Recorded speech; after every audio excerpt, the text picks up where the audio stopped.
Hey, Modest, it's Darren. How's it going there? Good, good. Hello. Looking at what you got going on now, it's the time of year where you have your annual residency related to Hanukkah.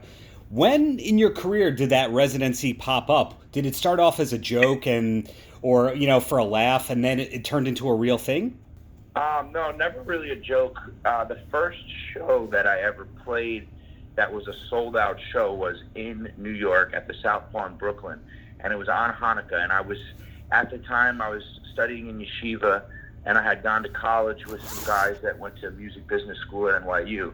And I went away for about a year just to study, and then they got a grant to start a label, and they decided they wanted me to be their first artist. So the first thing they did was book me some shows. And that was one of the first shows I ever played where I walked up to it and I couldn't believe there was a line at the door of people that were there for me.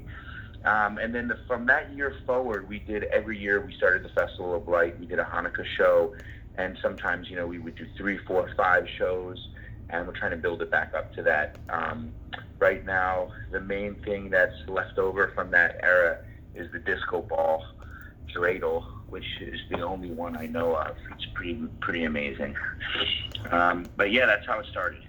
Right. I remember seeing the disco ball dreidel for the first time, maybe 2008 at Williamsburg Music Hall. And your career has That's grown right. in interesting ways since then. It's been interesting to watch you grow from the Jimmy Kimmel Live show, which I was watching the first time it aired, to Wow. having this huge career with singles, to becoming kind of a jam artist that can play 2 to 3 hour shows, to having this residency.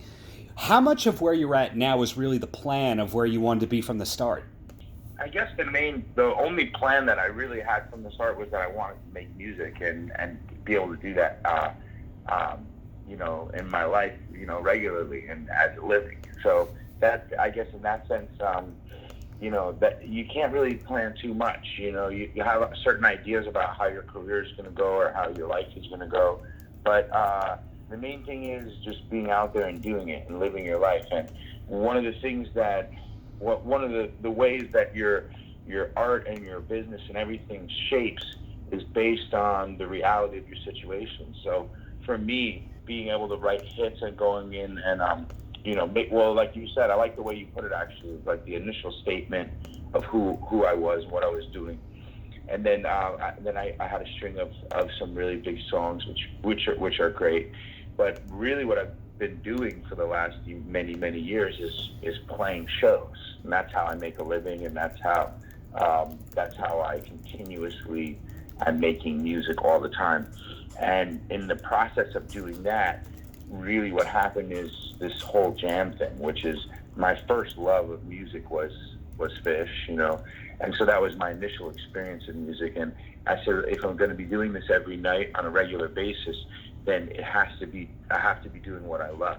And what I love to do is to create music. And creating music means improvising and having a conversation with musicians on stage, which you can't do if you're just playing tracks and playing the same songs, trying to repeat them as close to possible as the record. So that sort of really pushed me into this direction. The constantly being on tour and playing shows really pushed me in the direction of really having to improvise in order to keep the music fresh. And that's pushed me into the realm that I'm in today, which is, I would say, mainly as a live musician. And of course, in being now a prominent artist for about 15 years, you've of course seen many generations come and go. You've seen technology change. Spotify wasn't there when you first hit it big. So looking at where you are now, you just described organically you evolved into doing what you wanted to do. But when you first left the major label world, was it initially a panic or was it more of a relief that you could do your own thing? I think at the time there was so much crash all around me at the label. It was interesting to us because we had just put out One Day, and I was just getting the biggest song of my life with the NBC. It was used for the Olympics, and that song actually never went to radio. As big as One Day is, it never got radio play because I got pretty much dropped off the label right as the promo campaign was happening for that song. And at the time, I remember when I found out, I was in South America I remember exactly where I was. I was at like literally the best pizza place I've ever been to in my life in Buenos Aires, and I got the call that it happened. And the world that I came from, it wasn't really the world of, well, you're going to have a major label and they're going to press a button and then all of a sudden you're going to be a huge MTV star. I still came about in that transitional period where a lot of it was do it yourself, and a lot of the models that I followed, like Fish and the Grateful Dead and stuff, were not based on record companies really helping them. So I never had gotten tour support. I always had a following of fans. So to me, the label was sort of like, they were there to help make sure the record got made, but it became sort of exciting for me to be able to just say, well, now I can kind of take full creative control, not to mention that I'm going to own my songs again, which is huge. Now, aside from music, not a ton is known about you in general. Is that by design? Oh, really? I wasn't aware of that. But no, not really. I mean, it's not. I think if anything, I wish I had held back a little more. I remember like early on, some people giving me advice, and they were saying, you should really go the Bob Dylan route and just make up stories about your life and make it so they can't pin you down and figure out, who you are and what you are, because it's hard for people to wrap their mind around it. And the second that they kind of feel like they can hammer you into some, corner you into, oh, he's this, and that, then that's it. It's much cooler when there's a mystique around you. I didn't necessarily try to create any kind of mystique. I think I've always been pretty straightforward and honest in interviews, and pretty open with people and fans and stuff about where I come from and who I am. Right. I say that because people know about your journey as a Fish fan, they know about your spiritual journey, but a lot of artists at your kind of level, for example, your old tour mates in 311, we know that they have their line of CBD products and they have their beer and all that, and we don't quite know, well, what does Matisyahu do when he's not touring besides be a family man? Is there anything that you wish you did get out there and then more people knew about you? No, not so much. I mean, my life is pretty much, music and my family, and when I'm home, my hands are really full with, for example, I've been home now for 2 days from tour, and then we go back out. We have a little 4-day break, but my time is consumed with my dogs and my kids, and basically what that means is hockey and frisbee.